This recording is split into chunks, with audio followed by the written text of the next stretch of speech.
What's up, fellow gamers? Phreak here, and it's time for patch 1.4 for Legends of Runeterra, which is exciting for me because it is the monthly card update patch, essentially, and I enjoy that. I actually enjoy that it's 4 weeks for card changes, at least meaningful ones. It's the first major patch of the new set, and let's dive into it. It should be really fun. There's a bunch of dev notes about card adjustments, and I'm sure they are useful, but you don't need me to read aloud to you. This is not the ASMR video, so read them at your own leisure. Pause if you want, or the link to the notes will be in the description below. You can read them at, a better video quality.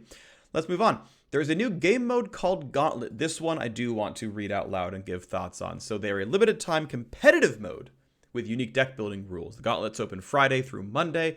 Each weekend features a single format. So over the weekend, play a Gauntlet. Got it.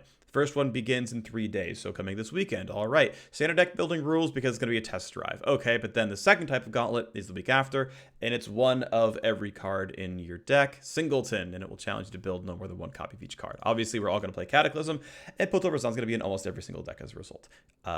Or at least ways to answer that, right? Very big removal will then be the next big thing you need in the deck, and if everyone is playing unreliable decks, okay, well, can you forcibly draw the pursuit of perfection?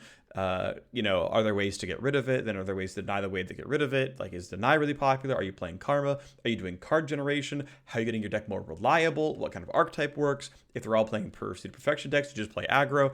That's going to be fun to look at, right? There's going to be a lot of sort of future thinking to try to get there. But obviously version 1 is everyone plays a pursuit of perfection deck. Okay. How about ranked rewards and a new season? Well, the season of plunder has now ended, and it's time for the new one. All right, ranked is disabled until 10 a.m. on June 24th, so for me, that's a bit less than a day. And then the new season starts, and I will drop 8 divisions into, low plat again, and we get this pretty icon if you're cool like me. I don't know if I want to swag the beta icon or not, but I'm going to try to collect these for as long as I can. For the first... 3 seasons in League of Legends, I was in the highest matchmaking icon, and then people got better than me over the course of time. We'll see if I can keep up an LOR. We'll do our best. Masters LP update. It now has an LP system instead of being based on ladder position. That's just nice for, clarity at the very least. But we've realized there's some unfortunate downsides. It's unclear how much you could change a single game. Losses can feel really punishing. Yep, totally agree. It probably still feels MMR-based, where you will, if you're rank 10, you lose to a rank 170, you will lose more LP than you would have gained, but that's fine. Instead of displaying your rank within Masters, you see your current LP, and upon first entering Masters, you get an initial amount LP based on MMR relative to other players in Masters. Yep, makes sense. From there, your LP gains will be determined by the combination of factors including MMR, and LP compared to Masters, so that we can kind of keep the thing shaped up. That makes sense. The values are centered around 20 LP if you're in a 50-50 game, which is the same for other divisions, so that makes sense as well. Is actually, wow, interesting. It's capped at ±5. Okay, that's interesting, right? Because now it means that if basically if I can if I always win 15 and always lose 25, if I can have a 2-to-1 win rate against anyone in Master, I will infinitely climb LP. So if you are ever a 2-to-1 win rate player, a 66% win rate player, you will always climb. I think that's okay. I think that ends up working out.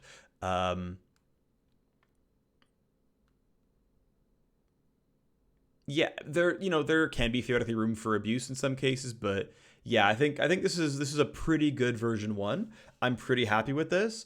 As someone who basically I get to Master and then I mostly just stop playing in there because it didn't feel like I was getting any progression. I didn't feel like I was being rewarded. I was just like mostly losing ranking points, and why bother? I'm a fan of this. I'm not sure if I'm still going to be a ranked player as a result, like beyond hitting Masters, but maybe, right? Maybe there's like an LP target I want to hit. I'm not sure yet. Our hope is that this brings a much needed clarity to the ranking process. Yeah, okay, cool. So big fan of that. Yeah, I think that will help things. It is something that definitely turned me off from playing actively within Master tier. So Darius now gains 1 health, as most champions do at level 2. That seems fine. This is not a terribly big buff to the champion. It's I think, fine to have. I think it's totally worth doing.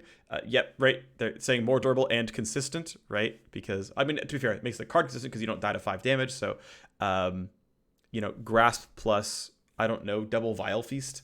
Get Excited plus Mystic Shot's probably more reliably what goes on here, or Gotcha plus Mystic Shot. Yes, there are things that kill 5 that don't kill 6. So certainly there's going to be some very material changes there.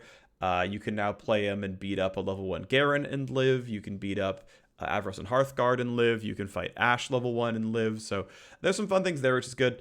If he's already level 2 coming down. This still feels fairly small because generally you just play him and he got Vengeance or Detained or something. But even though Detained's not... Detained's actually reasonably common with the current decks in the ladder. But making a more appealing top end is cool. And yeah, I think Darius is totally fine to buff here. Anivia going to 6 mana is really cool. Anivia, by the way, and that was an unintended pun, Anivia is my favorite champion in LOR. I am a really, really, really big fan of Anivia. I like the champion a lot. I draft her almost every single time I can in expeditions. And this is interesting because, though it's true for every champion, I think it's more so true for Anivia. There really, really are 2 versions of Anivia. It's level 1, level 2 Anivia. And unlike, let's say, Karma, right? Where you can play Karma and just kind of sit there and yes, she can die, but like, if you were gonna kill Karma, you're gonna kill Karma anyway. It doesn't really matter when you killed her. You just play Karma, you the mana to protect her, and then it was fine. And playing her at level 1, she's generating cards for you. If you could play Karma and sit there and have her live, then great, because you get to feel wonderful, you get to feel excited, and your Karma lives and flourishes. Don't have to use her in combat, she generates spells for you. For level 1 Anivia is a 2/4. Okay, it's kind of a 3/4, it's kind of a 6/4, it's kind of, because it deals damage on attack, it can be a really, really well-statted unit. But it's still a 2/4. And so if you block with the 2/4 and the 2/4 dies, it's just an egg until you're enlightened. Sure, with Karma, if you block with Karma, the Karma dies, but Karma can sit there on your bench and generate spells. Heimer can sit there on your bench and generate spells.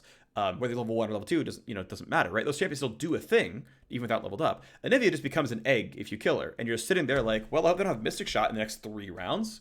And of course they have Mystic Shot in the next 3 rounds. Anivia will at some point die and never flip. This all changes when you get level 2 Anivia, where you're like, okay, well now you have to kill it right away, right? I don't have to save mana every turn. I just need to save mana after my attack. Because if I attack and you block with your 5/5 and Anivia dies, I'm just going to sit here and say, okay, well, I get a free unit if you don't do anything. I get to play reactively. That is not true with level 1 Anivia, because they have 4 rounds to figure out when they want to kill this thing. And it's the fact that, like, even swinging with level 1 Anivia does very, very little. Swinging with level 2 Anivia does a lot, right? Level 2 Anivia fights a 5/5 and kills it. Or a 6/5, obviously, whatever. But it also means, like, all your chump blockers are dead as well. Like, the amount of power gained by the 1 damage becoming 2 damage is huge.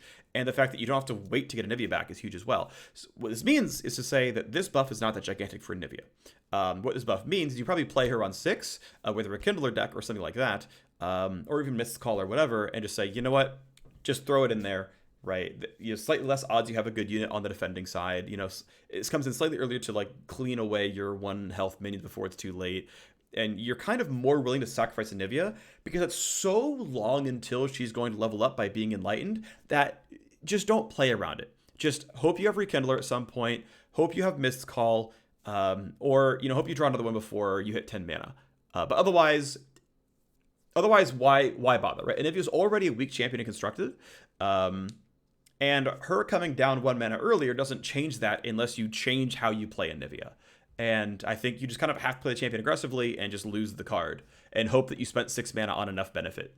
I don't know if it really gets there, but this is part of why I said that I thought that when they turned Anivia into a one who could block but didn't revive until 10 mana was arguably a nerf because it was really hard to use a not 10 mana Anivia.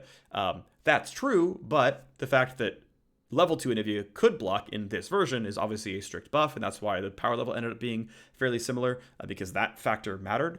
But yeah, Anivia I think is still going to be fairly unreliable. But hey, that said, they still need target removal to kill the second part of it. They still have to kill the egg. Again, still like the champion a whole lot. Braum gets a really, really big change, and this is pretty massive. He is now a 4 mana 1/5, who becomes a 4 mana 2/6. So instead of being a 0/5 is a 0/7, it's a 1/5 becomes a 2/6. I'm still a fan of consistency. I still like that Braum is getting +1/+1. I think it made sense for the character before to get +0/+2, but now that he has attack, now it's this. 1/5 regen is obviously a much better stat line. That said, 1/5 regen on 4 is a worse stat line, right? How many things are you fighting on 4 mana that don't set you up for Mystic Shot death? Maybe not that many, but this is a lot of things, right? It comes down later. Your opponent has more answers potentially if you do pop off and you get Take Heart to happen. But the fact that it is a 1/5 means you can actually get some value, right? You can go kill a Heimer turret or start hurting a Shadow Assassin or whatever, just the fact that you literally can deal damage feels a whole lot better. I am happy with this design. I think it's a good thing. I am a fan about this one. Also, what's cool is the first time he survives damage, summon a Mighty Poro. So even if you get blown out, and the Mighty Poro, by the way, is 3 mana 3/3 over 1 Poro. Even if they blow you out, unless they are riposting or twin disciplining the unit that you're fighting, like the unit hits and they Mystic Shot you. Okay, well the unit hits, I get my Poro, you Mystic Shot me, that's okay, I got my Poro. Right? I spent 4 mana, you spent 2, but I got a 3/3. And it's a 3/3 and a card, right? I'm pretty good with this one.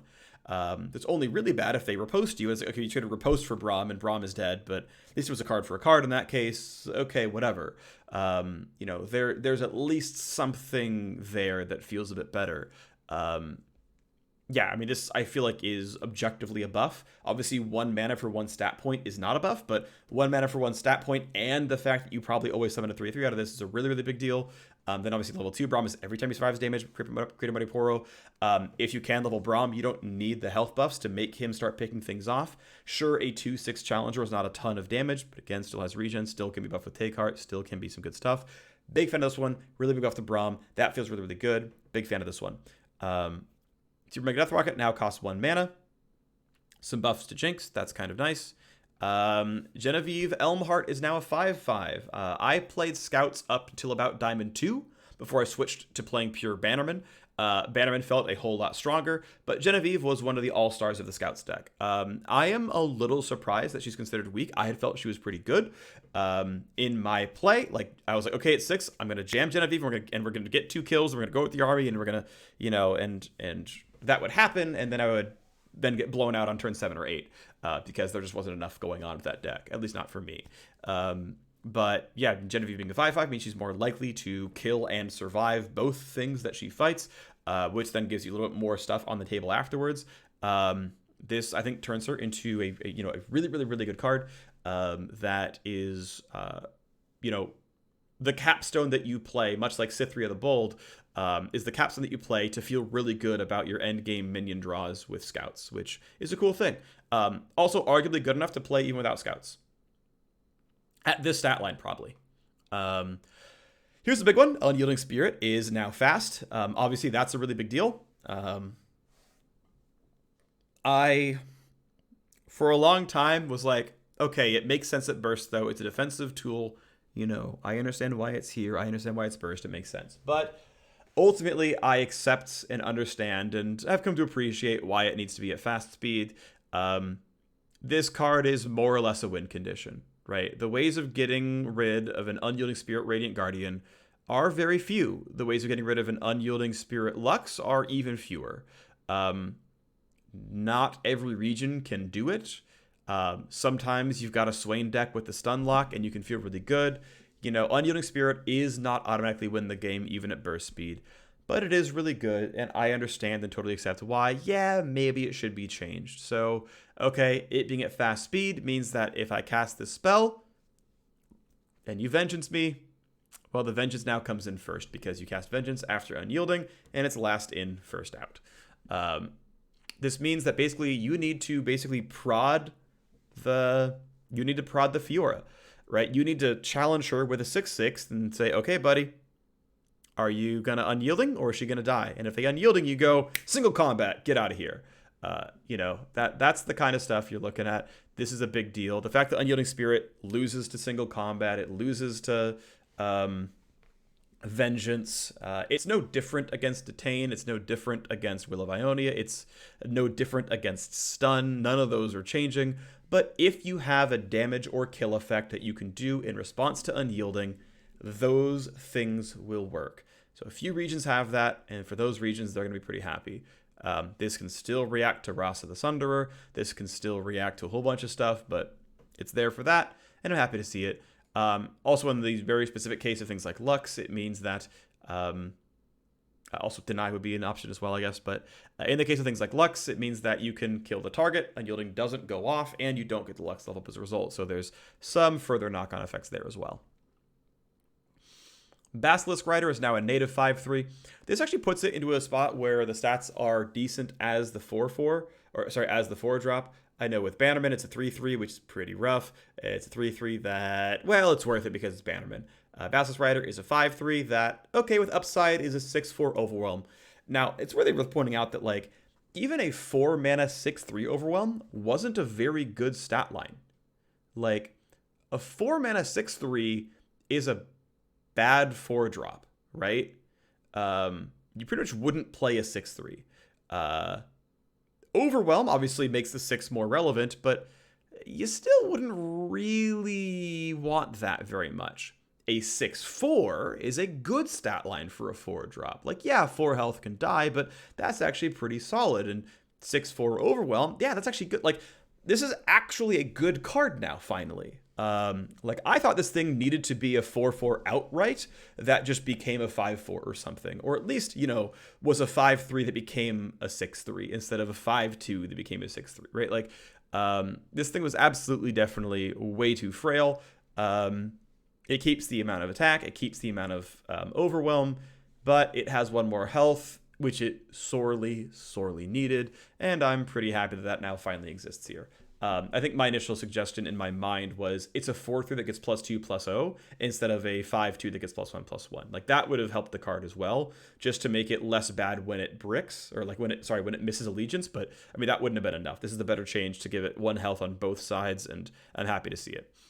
Yeah, Nox's allegiance, definitely not good enough. Captain Ferran gets what I would consider pretty much an objective buff here. Replacing the cards in your hand is definitely a weakness. You play this card and your opponent knows to not play around anything at all.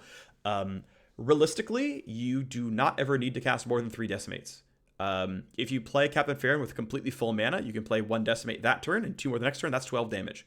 If you did 2 more Decimates after that, I mean, theoretically, yes, a world where you spent all of your mana playing Ferran plus Decimate, all of your mana next turn playing Decimate, and all of your mana next turn playing Decimate. Something is going really weird about that game that you are literally able to play 5 Decimates without reaction in a row. Realistically, yeah, creating 3 cards in hand is good. I am not imagining this, you know, turns into discard synergy. Like, I don't see this happening with like a Jinx deck where you're like, now I have Rummage targets. But I mean, theoretically possible, but I doubt you want an 8 mana 8/8 Overwhelm to create Rummage targets. But maybe, right? Anytime there's card generation, sometimes it happens. Also want to point out, when I'm summoned, create 3 Decimates in hand. So now, if you Ethereal Remitter a 6-drop, it can summon Captain Ferran. This is maybe the best 8-drop in the game for that now. I'm not certain. I forget what the other 8-drops are. But for followers only, this is up there. This is quite nice. I mean, it's better than getting... No, Yone's 7, right? So, yeah, I can't remember what the other 8-drops are. I'm sure they exist. I'm sure there are some. But it's a summon effect for 3 Decimates in hand. That's pretty good. I mean, again, it's even if the cards don't do much, your opponent goes, oh, crap. If I'm at 8, I actually just lose the game. I must heal, or I must hold Deny. It's the weird thing, like, for me playing a lot of Expeditions, is, like, when someone plays Vanguard Sergeant and gets the, like... give your whole board +3/+3, and I know they have it. I'm like, every single turn, I'm like, is this a turn where they can screw me over by going wide? Yes, it is. Okay, well, I have to play around this card. Like, and every single turn I have to play around the card. Which now doesn't make sense, because if I didn't know the card was there, I wouldn't play around it. Then I would just lose the game to them playing the card. But it means I have to constantly play in a certain way. And it means that, look, if it ever gets to this state, right, without ever spending mana, right? Without even spending mana, this guy has a battle cry that says, hey, by the way, your opponent is not allowed to hit 8 life. They have to play around hitting 8 life forever. It just is good. Without ever spending the mana or using the card, they have to play around it because they'll lose the game. I think it's great. Aurora Borealis now costs 6. It is indeed just create cards in hand. When this card was first printed in the set review, it didn't say in hand down here, and I was confused, but I was pretty sure it was in hand. Yeah, buff this card, please. Poro Herder, interesting. Instead of being a 4 mana 3/4, is a 2 mana 2/3. When I'm summoned, draw a Poro if you have a Poro ally. So it's basically cost efficient, right? I am, 2 mana 2/3 is fine instead of a 4 mana 3/4, which is bad. But it's draw 1 instead of draw 2. Okay, so is 2 mana 2/3 draw 1 good? Yes, absolutely it is. A 2 mana 3/2 draw 1 is a better card, but that's fine. This is still a good card. More buffs to Poros.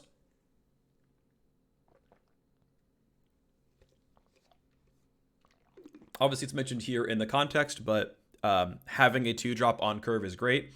Very rarely will anyone reliably kill your first Poro, especially I can see it, right? Let's say you go first as the Poro player and you play Lonely Poro on 1. On 2, they Vile Feast the Poro, so you can't Poro Herder. That's a possibility. But if your opponent goes on 1 and you play Lonely Poro on 1, they can't stop you from Poro Herdering. Unless they're holding Blade's Edge in the opening hand or something, which is not realistic either. So Poro Herder is going to be very reliable here, which is cool. In general, obviously you want to draw Poros in your deck because you want, hey, if you draw the 3/3, you get that on curve as well. If you draw some more 1-cost Poros, that's okay. It's reasonable, to be honest. It's fine. None of your Poros are that expensive, so it's something that's playable kind of no matter what. But the big thing is, right, you want to dig cards out of your deck so that you can find the bigger ones, right? You want to find Aurora Borealis. You want to find Poro Snacks. You want to find those other things that you can have your deck then transition. And so, the faster and more reliably you dig Poros out of your deck, the better your draw quality is, and that's obviously very helpful. She Who Wanders now has Regeneration. It's back. It's back. It's a 10 mana 10/10. And it has regen. I think that's a good thing. Because, this would just tend to get whittled down by 2 random followers and playing a unit on 10 that, sometimes, obviously, and a lot of times it would hurt your opponent more than it hurt you. But, yeah, I'm glad that, this card is back to existing. I'm a big fan of it. I like it a lot. I think she's cool. Not quite viable. I don't think this brings it a viable either, but it's a fun card, so that's good enough for me. They Endure cost 7. Good change. Endure is quite good. Worth noting that this means you cannot have Endure plus Atrocity until round 10. Before it took till round 9. But you could also use it on round 10 without full spell mana banked. If they ever drop Endure before round 10 and without full spell mana, even if it is round 10, it means that you can do something about this card, which is nice. In general, though, it gets delayed by turn, which is cool. I would say, though, even more generally, people would wait until it was ready to combo off. They certainly still limits the mana pool for other plays around this card, but you can still Endure Atrocity in the same turn. Still really absurdly powerful. I think the deck is still fine in almost all cases. Next big thing is Ren Shadowblade gets a rework. It was an 8 mana 6/4 that granted enemy followers ephemeral. 8 mana 6/4 grant ephemeral. Not the most exciting thing ever. So, new card. 4 mana 3/3 quick attack, which, decent. I will say Piltover has a 3/1 quick attack for 2, but that's not obviously great. So 4 mana 3/3 quick attack. And when it strikes and, killing a 3 health unit, not the easiest thing ever. Obviously Get Excited kills it, and Gotcha kills it, and there's ways to get rid of it. Grasp the Undying knocks us down as well. But they're not all mana or card efficient. Gotcha's the only really great one there. If this thing strikes at all, I create a free Shadow Fiend.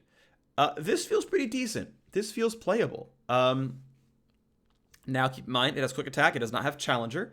That said, Ionia has ways of granting Challenger. Right? They have Sonic Wave, Resonating Strike. If you happen to pair with Bilgewater, you can get Vulnerable.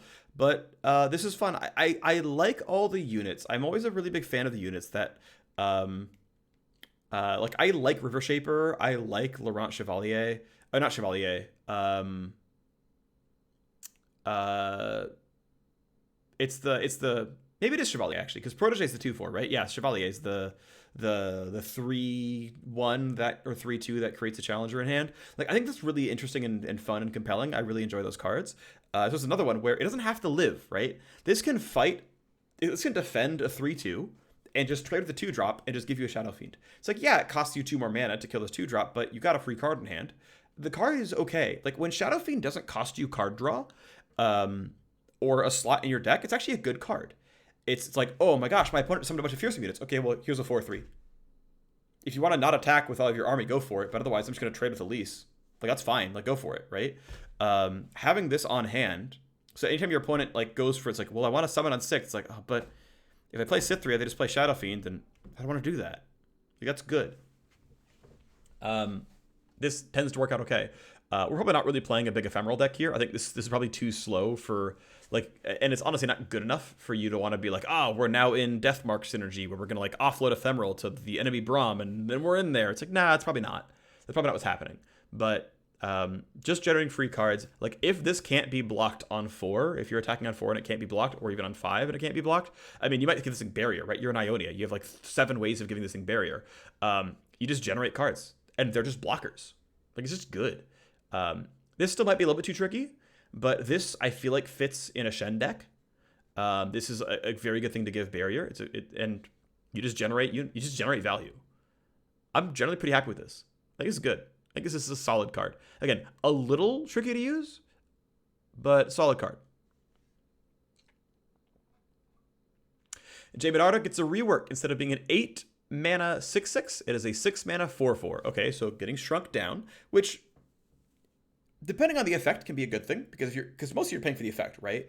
No longer elusive, but when he's targeted and survives, draw 1. Okay, so now you're trying to jam spells onto a 6-drop to just cycle them, right?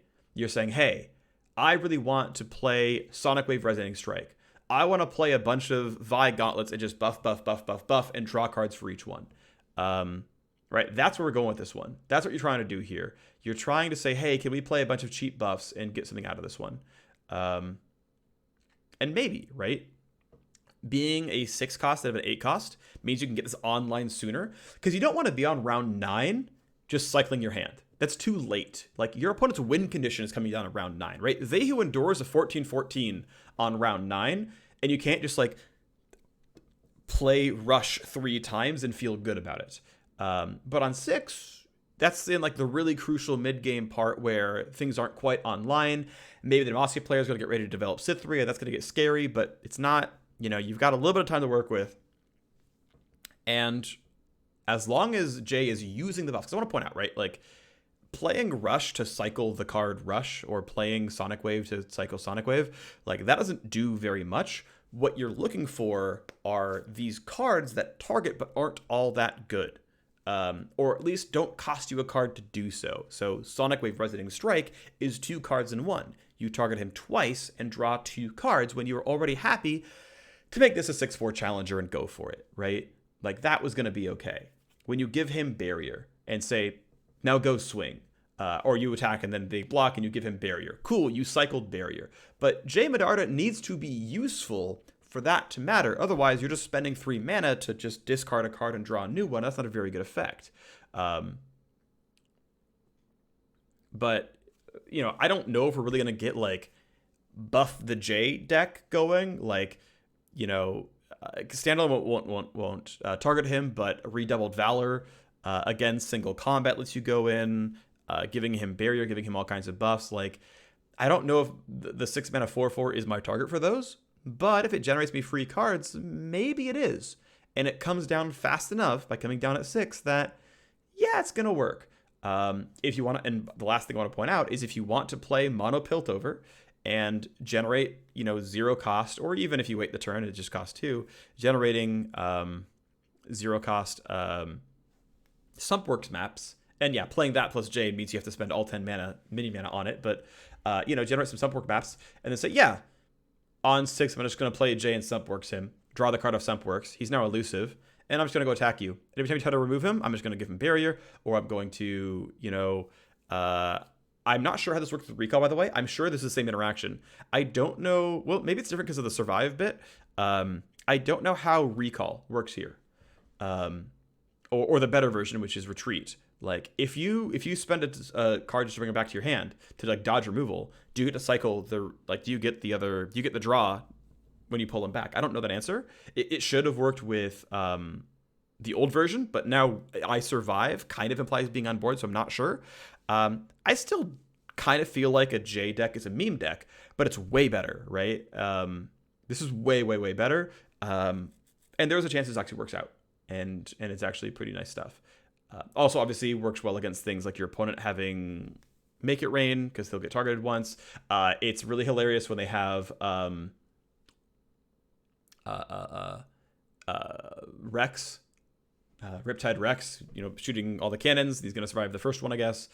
If you give him tough, then he survives more. But yeah, he'll like get targeted once, draw, get targeted the second time, die, and then they'll just target Nexus, I guess. That's is what it is. End of the day, still not sure it's good, but there's a lot going on here that maybe. Next up, Curse Keeper makes a 4/3 now instead of a 4/4. That's a big nerf. I mean, this is actually a really big deal because obviously Curse Keeper himself is a 2-drop. 2 mana 3/2s are fairly common. They are the best 2-drops in my opinion. If you can get a 3/2, that's great, and it means you can trade with Escape Abomination. Right now, you can actually kill this thing off on time with your generic 2-drop. We're in there. Big stuff. Big money. Dice get excited. Dice all kinds of stuff. Huge. Really, really meaningful nerf. Hair Ring costs 9. Oh, boy. Obviously, Deny still makes you feel really bad, but you can now float Deny against this. You can also play Hair Ring as soon as round 6. It's not terribly impactful, but I mean, if you're not against Ionia, that's still not bad. That can be pretty exciting. I like this buff. This is fun. Dredgers is now a 1/1, which makes total sense. I think the entire motif of a deep deck is your early cards are bad, but from turn 6 onwards, your cards are the best. So try to make the supporting cards as weak as possible. And basically saying, hey, your 1-drop has 1 health, your 2-drop has 1 health, the 3/2 lifesteal is your MVP, and we're going to Mystic Shot that if we can. Your 3-mana Challenger has 1 health. The 1/4 has 1 attack. I mean, Dredger just not getting a trade against the board is a good thing for the health of that deck. I don't think deep decks are that strong, but I also, it makes sense to nerf this card. This also nerfs anything that generates a random 1-drop, by the way, right? This nerfs all, Petty Officer and Jailbreak and all that kind of stuff that makes 1-drops, because this is actually almost definitely the single worst 1-drop in the game now. If you are not playing Deep or Maokai, sometimes you're not playing both at the same time, this is, I think, the single worst 1-drop in the game. Number 1. Mind Meld cost 7. Good to see. Yeah, this card was bad. Was pretty confident this card was too slow. I'm pretty confident I rated this card low in most cases. It's probably still never going to be a great deck, but hey, maybe Mind Meld J Medarda is the new OP strat. Too bad this doesn't have Ionia in it for pulling out 1-drops, but who knows? Petty Officer is a 3-mana 3/2. This is good. So this card was definitely really bad before, because if you wanted barrels, you play the 2-mana 2/2, and then for the same effect, you could play a 3-mana 3/1. And a 3/1 is worse than a 2/2 in most cases. So you're paying more mana for a worse body, assuming you wanted kegs. So why would you play this card if you want kegs? Straight up, you just don't, right? You almost never do. Now, if you do want the versatility of getting to play a 1-drop, then okay, there's something here, right? There's something to say, okay, look, now in this state, I get a 3/2 and on average a 1.5, 1.5. Which means this is a 4.5/3.5, which is a good 3-drop, right? versus being like kind of a 4-2 and that was bad. It's a 4-3 and that's good. So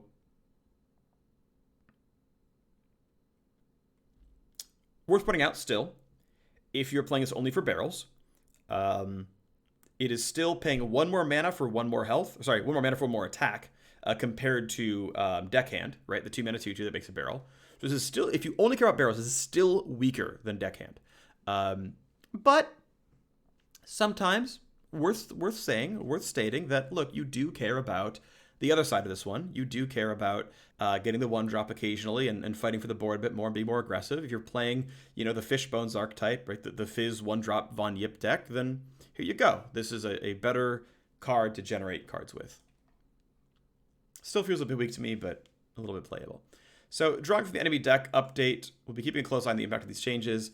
And they're calling it Nab now. All right, it's got a keyword, which I'm happy about. I still like calling it Yoink, but I will probably not stop calling it Yoink, but it's called Nab. Understandable. Yeah, and these effects caused unintentionally sharp matchups. If you're trying to manipulate the top of your deck, you got screwed, like Freljord, which we understand is very, very frustrating. Yeah. There is no stats difference between drawing top and bottom in general. This prevents Nab from filtering close to champions, which is a trade-off. You say, okay, and they're saying, hey, look, it's worth losing this effect in exchange for the overall improvement of not feeling bad. So much of this, and this is the funny thing about games, is it doesn't matter what's objectively true about the game. What matters is if people have fun playing it. That is just the way things work. That is just true. It doesn't matter what is true. It matters what people believe.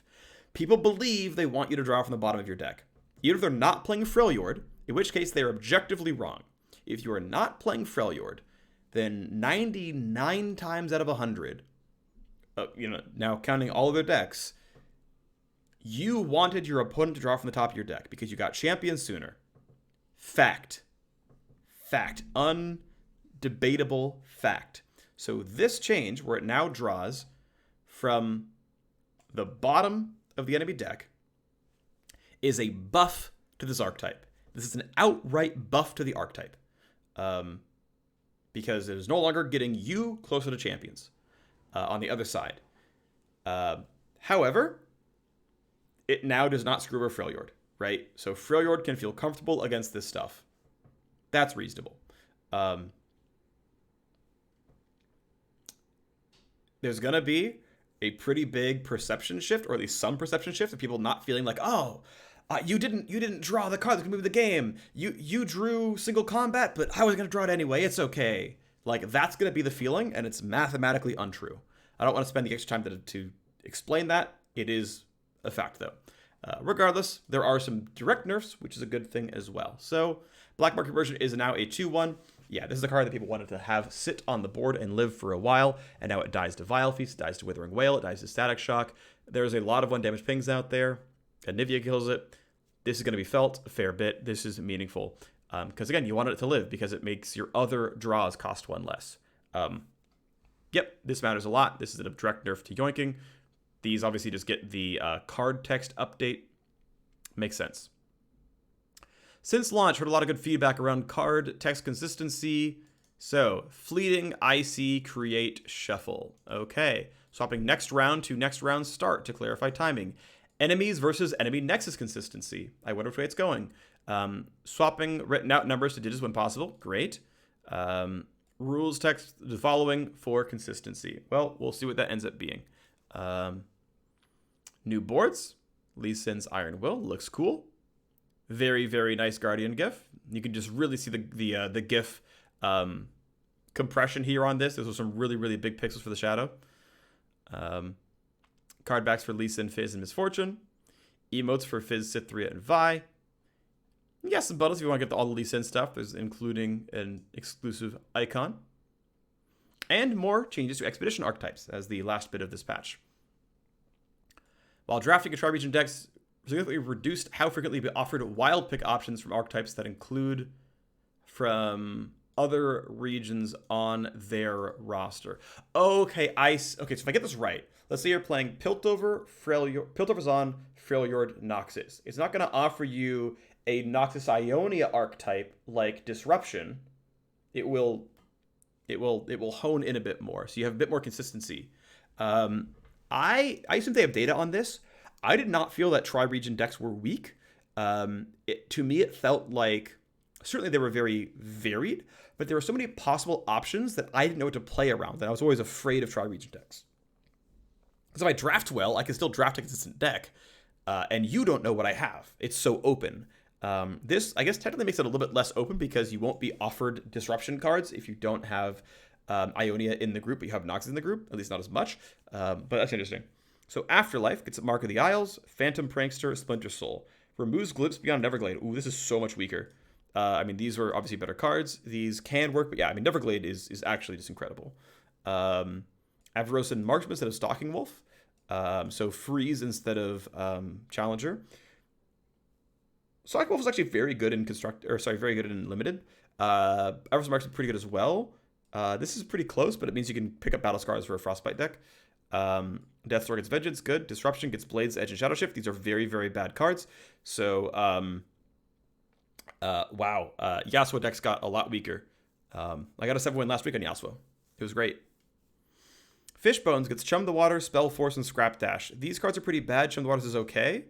Coral Creatures was, the 1 mana 1/2, get 1 mana back. Daring Poro was very bad. Hired Gun was pretty good. So, I mean, it lost a lot of like really, really weak units. It got some other weak units. I think Chum the Waters is pretty solid. Spell Force it's okay-ish. I mean, I'd rather have Spell Force than Daring Poro, but I'd rather have Hired Gun than Scrap Dash, right? Chum versus Coral Creatures is probably better here. So this is probably on total slightly stronger. It also, I mean, Scrap Dash, to be fair, if you're playing Fishbones, right, you want to play 1-drops, and Scrap Dash is summoned to 1 mana 1/1s, right? So there's something there. Noxian Might gets Killing Strike and Shunpo. I would say Killing Strike's pretty good in Limited, and Shunpo is actually pretty okay as well. It's a little unwieldy, but not a terrible card. Relentless gets Tusk Rider, great card. Mobilize and Reckoner gone. Reckoner's actually pretty good. Tusk Rider's better, though. Mobilize is pretty weak, so this is a buff to Relentless. Scrap Heap, Disciple, Demolitionist, Reckoner, Cask Salesman. Okay, so you're very much playing Noxus, PZ, face aggro. I mean, these are, aside from Reckoner, which is obviously some aggressive top end, Tusk Rider, Clump of Wumps, so the 2-drop, Rummage, and Zonet. Okay, so Scrap Heap is getting rid of, I mean, that's fine. Like, this trade is, I think, correct. Like, just archetype-wise, although it is a nerf. But it's getting rid of a lot of stuff to discard with. Probably because yeah. So they're really pushing Scrap Heap into, screw it, we're just Jinx Draven aggro. Like, we're just burn aggro with Jinx Draven. We're not discard combo anymore, which is fine. This is a better deck anyway. But wow, Scrap Heap is nice. Like, this is, whew, these are all commons, right? Like, this is, welcome back. Shadows and Dust. All right. Sapling Toss and Vengeance. Sapling Toss is pretty bad. Vengeance is okay. Pretty good, I should say. Glimpse Beyond's good. Shadow Fiend's bad. Warden's Prey is solid. This is Shadows and Dust is the ephemeral deck. Shadow Fiend's pretty bad, though. Like, ouch. I don't know. This feels like a nerf overall, but getting Glimpse is a huge deal. Getting Glimpse for Vengeance is maybe okay. I mean, Sapling Toss is about as bad as Shadow Fiend, arguably slightly stronger. Warden's Prey is okay. It's close. Spellslinger's Double Up is too slow to be good in a lot of cases, but sometimes finds use in expeditions. Pilford's Pool Shark, Salvage, Refuge, okay. I mean, Pilford is always fun because it's just like, it's fun to yoink cards. Jailbreak, River Shaper, Rush, Sleight of Hand. So Will of Ionia is good, but this going away, by the way, is a nerf to Yasuo decks, because the more you can find Will of Ionia, the better you are. Sleight of Hand wasn't really good. Rush was pretty bad. River Shaper, I liked. I think it was a fine card. It just cycled. It was a 2-1 that cycled. It was kind of whatever. I guess, to be fair, costing 3 is a lot for that. And then Jailbreak was meh. It was an okay card. But yeah, I mean, it makes sense. I think these changes all make sense. I think this is still a very good forecast spell. This is a good forecast spell. Pool Shark is good once you're around like round 6 and you're pretty comfortable you can play the second card. Pilford's fun. Double Up it's fine. Total Recall gets Recall added back because, look, it's weird to not have... They removed it last time. They're like, yeah, it feels weird, but sure, let's do it. Okay, so they removed Zephyr Sage. To be fair, Zephyr Sage it was so slow. Like sometimes it felt really good to get like to Zephyr Sage combos in people and actually go infinite. Like if you ever had 2 Zephyr Sages and you could hand buff one of them, you just like you'd copy one and then you start playing 8 Zephyr Sages over and over every round, and that was fun. I understand not keeping it; it's whatever. But now you're much more likely to see Total Recall as your wild pick. Total Recall has a lot of hand buff, right? So you're going to see a lot more like Inspiring Mentors. Greenglade the 1 mana 3 that buffs your entire hand. Love that card. Great card. You're going to see that card a lot more. So, all right, you're going to see this stuff a lot. You're going to see a lot of the stuff. You're also going to see the card recall a lot in these packs, which sucks because that card's bad. All right, capped at 25 Vault Capsules. That's fine. That is an ungodly amount of games. That's not going to affect most people. But they want to get rid of bots. Yet we saw a spike in botting attempts once there were infinite capsules past 13. As part of it, we're going to cap to 25. Still functionally infinite for humans without offering botting incentives. Yep, exactly. We've also issued a wave of account bans. Riot account wide. So wait, I think this means if you botted in LOR, you're banned in Valorant. I forget if League of Legends uses... I think League of Legends uses Riot accounts as well. So you're also banned in League of Legends if you botted in LOR. I believe that's what that means, right? Riot account wide means get out of everything. That's going to get some people really upset. Oh well. Teemo level up effects polished. Players were like, yay! This was fixed at one point, like back in internal, and then went back to this. So that's good. Added some under the hood safety measures. That's nice. Battlecaster becoming invisible. That's good. That's fixed. Yay. Cool.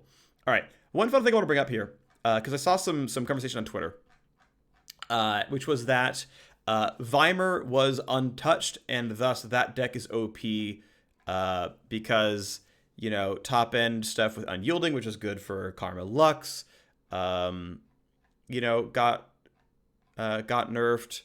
Let's see. So we got Anivia buffs, we got Darius buffs, we got Braum buffs, we got Jinx buffs, we got Scout buffs, Unyielding nerf. More Nox buffs, Basilisk Rider, Ferran buffs, Borealis buffs, more and more Poro buffs. They Who Endure nerf. So we're at 2. Shadowblade buff. Jay arguably buff. Cursed Keeper nerf. Harrowing buff, we're at like 11 so far. Deep nerf, we're at 4. Mind Meld buff. Petty Officer buff. Black Market Merchant nerf, we're at 5. Right? So we had 5 different things get nerfed. Black Market Merchant was very good on Sejuani decks. There are other Freljord buffs. Not that they're really going to be used that much. There was simultaneously different Freljord nerfs with They Who Endure getting nerfed. So that is another fairly common deck that got nerfed. Again, Escape Domination nerfs They Who Endure decks as well. Harrowing going up is kind of cool, so maybe we see that one in Endure deck or something. But I mean, clearly, oh yeah, and then Lux Karma, right? Or Lux X, usually Lux Karma, gets nerfed because of Unyielding not being burst anymore. So it doesn't, like, because before it was like, do you have level 2 Karma and a Lux? Okay, this is 2 spells right now. Like, you play Unyielding Spirit, you instantly have 2 Final Sparks, which is actually 4 Final Sparks. Then you cast 1, that's double. And like, at burst speed, that happened, right? So this is obviously meaningful. So yeah, is Vimer OP? I mean, maybe. But one thing that we saw was when we had a bunch of small nerfs a while ago. Yeah, we had a bunch of small nerfs a while ago. Or no, sorry, what was it? My brain is not getting there. Right, when we nerfed Vi for 1 health and nerfed Karma and stuff like that, Sejuani became a top tier deck, right?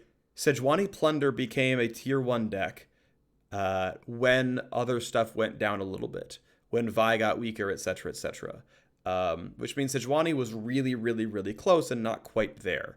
And so we saw an entirely different set of tier 1 decks as a result. Yes, Vimer stuck around. It became Vimer instead of Heimer Karma. Although Vimer is still kind of maybe a possibility, but just, you know, fully replaced. Yeah, I mean, we're going to see some different stuff out here, right? Like Poro's got definitively stronger.